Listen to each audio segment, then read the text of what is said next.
की प्रार्थना है कि सहज सुलभ एवं प्रभु से जोड़ने वाला वेदोक्त ध्यान कैसे किया जाए, इसका मार्ग प्रशस्त करें। वेदोक्त ध्यान कैसे? तो ये भगवान शंकर वेद नहीं जानते क्या? ब्रह्मा जी वेद नहीं जानते क्या?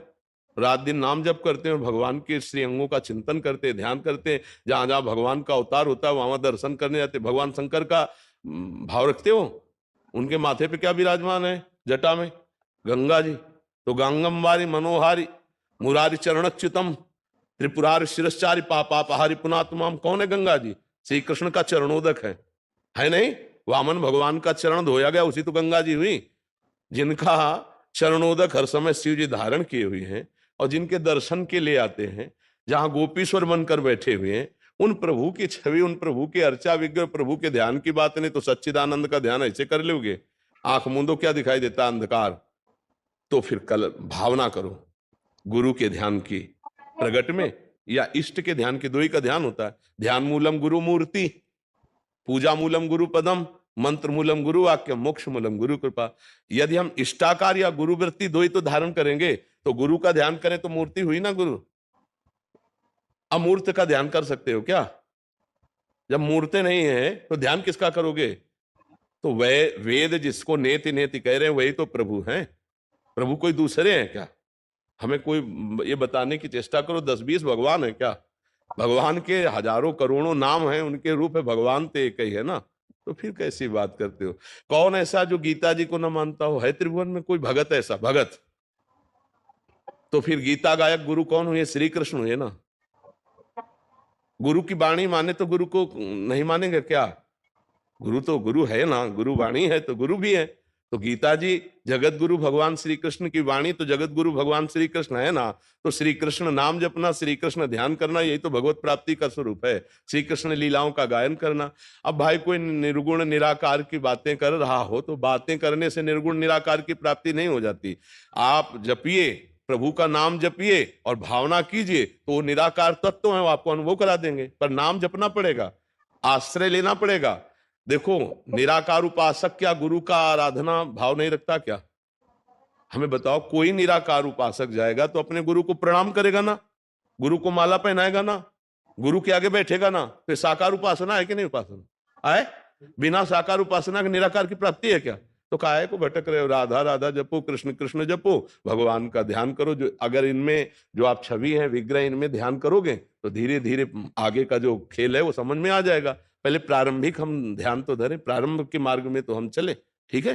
तो का आसन पे ग्रहण करो, कुर्सी पे, तो उन्होंने मना कर दिया। उनका कुर्सी में तो बहुत बैठते हैं, आसनों सिंहासनों पर। नहीं, हमसे कहा कि आप जाइए गुरु जी के दर्शन कर लीजिए और कह दीजिएगा हमारा संदेश कि हम आएंगे। हाँ जरूर। हम महाराज जी बाहर भी ऐसा हुआ, हमने बोला कि आप विराजी, कह रहा जैसे आपकी व्यवस्था, मतलब इतनी दैन्यता कि हम लाइन में खड़े रहेंगे, सबके बाद में जाएंगे। और ऐसे प्रतापी हैं कि बड़े बड़े नेता, बड़े बड़े सब उनके दर्शन करने जाते। वहां जमीन पे जब कहा कुर्सी बैठ जाते, करने ही नहीं, और जमीन पे महापुरुषों की यही महिमा होती है। तो मान रही तो सबई मान प्रद, आप अमानिए महापुरुषों की महिमा। गुरुदेव आप तो कहीं जाते नहीं, लेकिन गुरु जी की हमारी इच्छा है कि एक बार आप जरूर आए। वृंदावन की सीमा के, ब्रज की सीमा के बाहर तो क्षेत्र संन्यास जो होता है ना, वो यही होता है। तो गुरु कृपा से धाम का आजीवन मरण पर्यंत वास, कि कुछ भी हो जाए, अंग अंग कट जाए, पर तो गुरु जी हम हमेशा दर्शन कर सकते हैं आगे? कभी आओ, आपका स्वागत है, हृदय से स्वागत है। यहाँ बेशर्त काम है। शर्त ये कि आपका मंगल हो जाए, आप सुखी हो जाओ, आप सच्चे बन जाओ, आप अच्छे बन जाओ, बस इतनी बात है जी। भावना उपाध्याय जी फरीदाबाद से। राधे राधे। राधे राधे महाराज जी। महाराज जी मैं एक वास्तु कंसल्टेंट हूँ, मतलब वास्तु शास्त्र का वो देते होंगे शायद। कभी कभी मन पैसा कमाने में लगता है, तो कभी सब कुछ त्याग करके मन होता है कि प्रभु की सेवा में लगे। महाराज जी इनको बैलेंस कैसे करूं? किसका है? नाम जप करो। त्याग कर कहाँ जाओगे? क्या त्यागना है? कपड़ा बदलना कोई त्याग कहलाता है, या स्थान बदलना त्याग कहलाता है? ये तो बाहरी बात है, इससे कोई भगवत प्राप्ति नहीं होती। तो कहते आप क्यों बदले बैठे हो?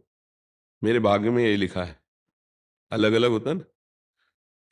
तो हमारा भाग्य विरक्त मार्ग से बचपन से लिखा है, तो ऐसे चल रहे हैं। तभी हम वो अनुभव करके तुम्हें बता रहे, वही तो सुनने आए हो। भगवत प्राप्ति के लिए वेश परिवर्तन जरूरी नहीं है, स्थान परिवर्तन जरूरी नहीं है, उद्देश्य परिवर्तन जरूरी है। अगर उद्देश्य परिवर्तन नहीं हुआ तो भेष बदलने के बाद भी यही सब चलता रहता है, नौटंकी नाटक। रुपया पैसा खान पान भोग सामग्री, और वो संसार अच्छा लगने लगता है, फायदा कुछ नहीं हुआ। उद्देश्य परिवर्तन हो जाए तो राधा राधा नाम जप करो, और जिस विधान से बढ़िया परिवार का पोषण हो, धन कमाओ धर्म पूर्वक।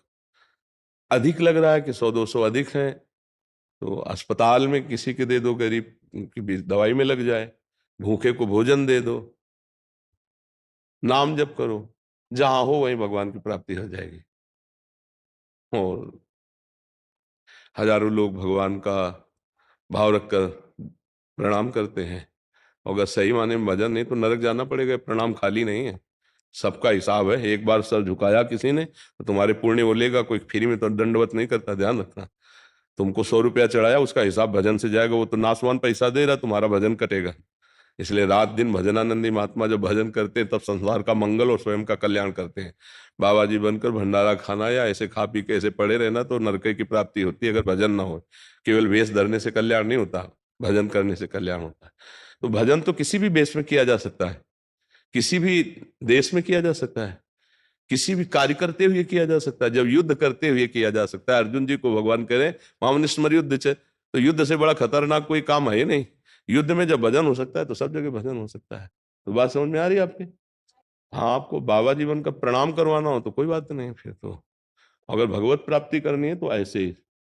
हमें सही बात ये लगती है, मैं घोर वैराग्य और वो बात अलग है, नहीं तो बाबा जी बनना खतरे से खेलना है। बाबा जी बनकर यदि सही मार्ग में न चल पाए ना तो ऐसे न वैसे रहे मजरेडो पाचलियो जी करी निर्भाषित, न गृहस्थी धर्म में रह पाए, न विरक्ति धर्म में रह पाए, न इधर का न उधर का, बेमतलब में जीवन नष्ट हो जाता है। तो गृहस्थी में रह करके क्या धर्म पूर्वक धन कमाए, चार की सेवा करे, परिवार का संचालन करे और नाम जप करे, बहुत बढ़िया है। संत बने तो फिर बहुत कष्ट में जीवन व्यतीत करके भगवत प्राप्ति करे, फिर भगवान जैसे चाहे तैसे रखे, पहले भगवत प्राप्ति करे, और वो बहुत कठिन है। जब एक हिरन का बच्चा भरत जी को याद से कर सकता है तो ये करोड़ों अरबों रुपया भगवान की याद में कितना बड़ा विघ्न पहुंचा सकते हैं। ये भोग सामग्री, ये नाना प्रकार की वाहवाही, कितना बड़ा भगवान। तो हमें लगता है छुप कर भजन करके निकल जाए, बहुत बड़ी बात है।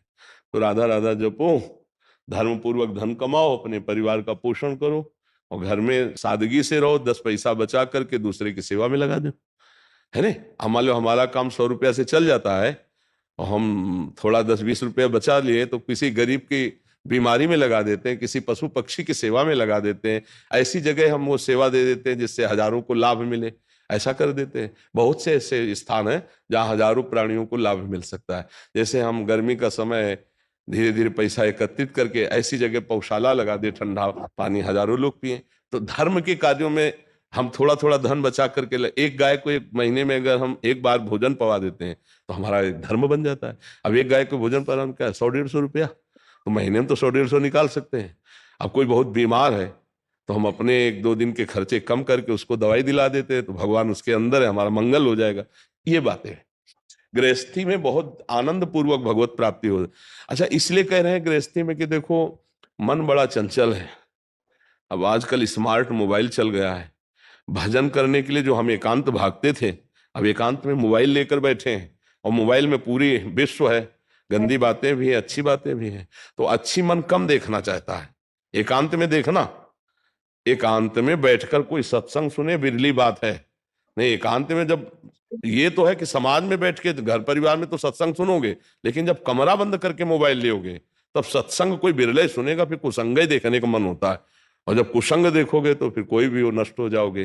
जो देखते हैं, जो सुनते हैं, जो बोलते हैं, वही क्रिया बनती है। इसलिए हमें लगता है सावधानी पूर्वक गृहस्थ धर्म में चले, खूब भजन करे, बाबा जी बनने की ना सोचे। कलिकाल है, कोई बिरला ऐसा। बाबा जी बनने का मतलब है अपने को मरा हुआ समझ के चले, और कठिन है मन को मारना, इंद्रियों को मारना, बुद्धि। देखो बातें बनाना अलग है यार, मन को मारना बहुत कठिन है। देखा है मन को मारते हुए कभी अपने? जब मन कहता है ये चाहिए, फिर कह दो नहीं, फिर देखो कैसे तुम्हें जलाता, तुम उसको मार के दिखाओ। अब बड़े बड़ों को घुटने टिकवा देता है मन, वो चीज है। अब इसी को मारना है सो महात्मा। तो गृहस्थी में ये है कि थोड़ा छूट है, आज ये पाएंगे तो बनाओ, ठाकुर जी को भोग लगाओ। मन खराब हुआ तो तुम गृहस्थी में हो, तुम्हारे कोई पाप नहीं लगेगा, विरक्ति में बहुत होश में चलने का। तो इसलिए हमारी सलाह है, नाम जप करो। और मन की दशा तो बदलती रहती है, इसको कभी वैराग्य अच्छा लगता है, कभी विवाह अच्छा लगता है, कभी त्याग अच्छा लगता है, कभी रुपया अच्छा लगता है। तो इसकी अच्छे लगने और त्याग की बातों पर विश्वास न करे। ये छोटी मोटी हस्ती नहीं है, मन बड़े बड़ों को नचा देता है। तो अगर भगवान की प्राप्ति करनी है तो धर्म पूर्वक चले, अपने अपने धर्म का पालन करते हुए। पर विरक्त धर्म बहुत कठिन धर्म है। विरक्त वेश धर्म मतलब लाखों में कोई एक सच्चाई से भगवान के मार्ग में चल पाता है, बहुत कठिन है जी। आशीष सिंह जी लखनऊ से। राधे राधे महाराज जी। महाराज जी ध्यान के संबंध में प्रश्न है। महाराज जी कहा जाता है कि मन को किसी चित्र या मूर्ति पर चिंतन विचार हेतु ना लगाएं जाए, ना लगाया जाए, किसने कहा था? कहीं उसमें बताया जाता है कि सिर्फ नहीं, अब नहीं, ये कैसी बात हो सकती है? बेमतलब का संग करोगे, उसे सत्संग मानोगे, तो कैसी बात कर रहे हो? ध्येयं सदा परिभवग्नमभीष्टदोहं तीर्थास्पदं शिववीरञ्चिनुतं शरण्यं भृत्यार्तिहं प्रणतपाल भवाब्धिपूतं वंदे महापुरुषते चरणारविंदम। ध्येयम माने होता ध्यान। जिनका ध्यान ब्रह्मा और शंकर भी करते हैं, उन श्री कृष्ण चंद्र जी का साक्षात रूप, जैसे बिहारी जी, राधा वल्लभ, राधा रमण जी, अगर इनमें चित्तवृत्ति नहीं लगाओगे तो किनमें लगाओगे? इन पांच भौतिक शरीरों में लगाओगे।